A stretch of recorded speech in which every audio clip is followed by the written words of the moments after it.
Hey, this is John with FLO. In this video, we're going to walk you through installing a Shimano or SRAM cassette on your wheel.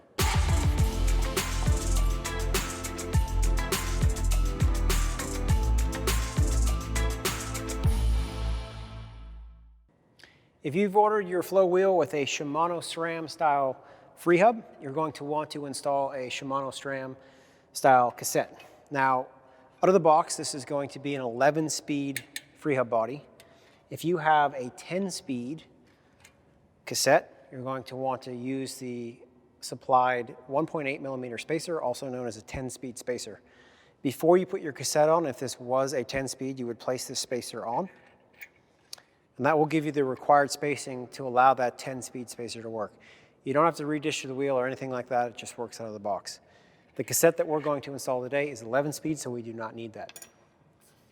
The key fitting on a Shimano SRAM style free hub has a number of teeth, and there is one small one. Here's our small tooth right here. So when you're installing the actual cassette, it comes in multiple pieces. The first is a 3-gear cluster. You're going to see that same keyed fitting right here. So that piece, the small tooth, is going to go over the cassette in that location. So you line those keys up, just like that, and that slides on in place. The next piece is going to be another gear. In some cassettes, you're going to have to add a spacer first. This one has a spacer built right into this first piece. All of your gears that go on after, if this is in multiple pieces, you're going to see a configuration on this one that's going to have a groove. And that groove is right here. This allows you the chain to move on easier. If you look at the opposite side, that's not there. You're going to want that groove to face outwards. So that is going to go on in this direction. You're going to find that same small tooth. That slides on in place. Then we take our first spacer. In this case, it's a star style spacer. There we go. So that fits on, and that direction and that key fitting allows these to line up with the 6-piece configuration.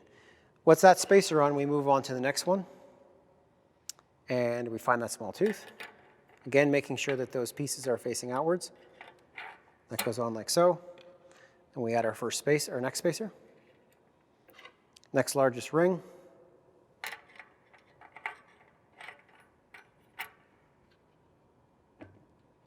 Next spacer.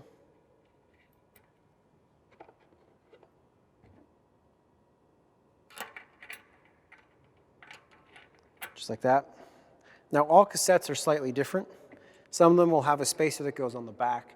Some of them do not. Some of them have different configurations, just like we found with that piece that was going on first. You might have to play around with it a little bit to get it right. Ultimately, what you want when this is installed is you want a tight-fitting cassette that does not have any movement. If you've put all your pieces on and you find that it's moving, there's probably that initial spacer that you need. Sometimes that initial spacer can be removed because it's too tight. So what you'll want to do is just make sure you take that off. Most of the time it's pretty simple though, so you don't have to worry about it much, but there are a few circumstances with random cassettes that do have a bit of a different pattern. Once you get to this gear, you're going to see that the spacer is already built in. So what we'll do is put that piece on, make sure that the spacing component is facing inward.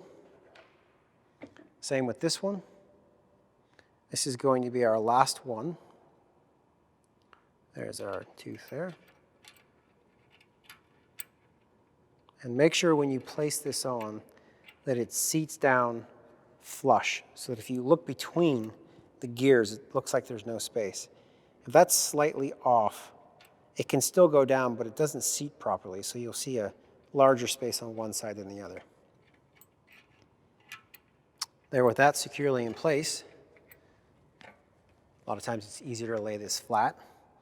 You're going to have a lock ring, and this lock ring goes over top, and on the inside of the free hub there are threads. So you can start to thread that by hand. And then we use something that's called a cassette lock ring tool. This tool is from Park Tool. It's awesome because the cassette lock ring piece also has a handle. A lot of times you just get this round section that you place in the inside and then use a crescent wrench, but this makes it a lot easier. So this has a keyed configuration as well, but there's no order to it. You just have to make sure that it's in place. And then you turn that clockwise. And it'll start to grind a bit, which is just telling you that it's tight and in place.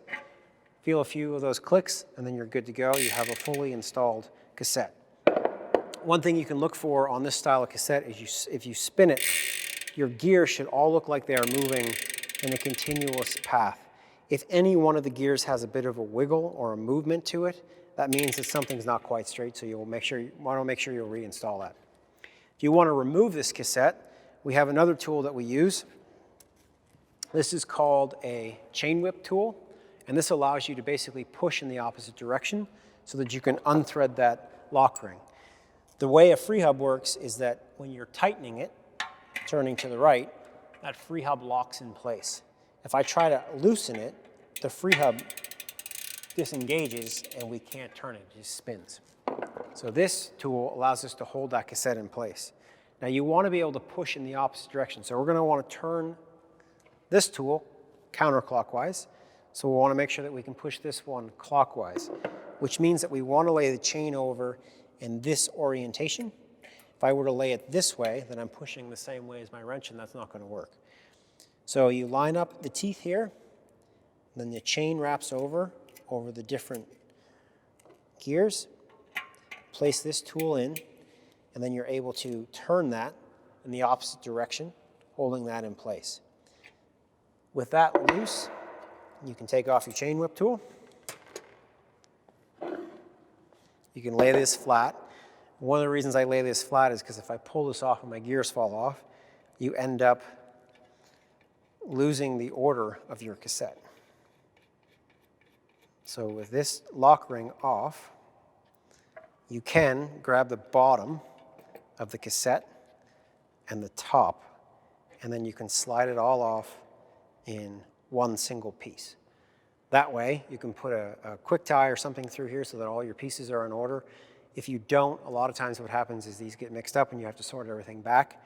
So then if I were to take this out, I have everything lined up. It's a lot easier just to drop this in place once you line up that small tooth, which is right there.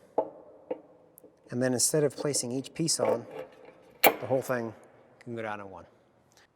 That's how to install a cassette on a Shimano SRAM free hub.